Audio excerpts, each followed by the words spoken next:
అమ్మవారు అమ్మ ఆదిశక్తివమ్మ కాళీమాతవమ్మ కనకదుర్గవమ్మ ముగ్గురు త్రిమూర్తులకు మూలమైన శక్తివమ్మ నాలుగ సక్కని నల్లబోషమ్మ ఎదిక సక్కని ఎర్రబోషమ్మ కంచి కామాక్షి మధుర మీనాక్షి శ్రీశైల భ్రమరాంబిక ఉజ్జయిని మాంకాళి ఉయ్యాలలు గంగరావమ్మ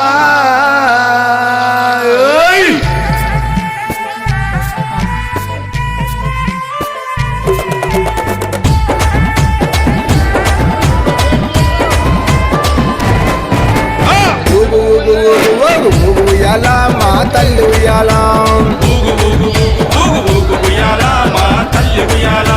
బెజవాడ దుర్గమ్మ ఊగు ఉయ్యాలా మా తల్లి ఉయ్యాలా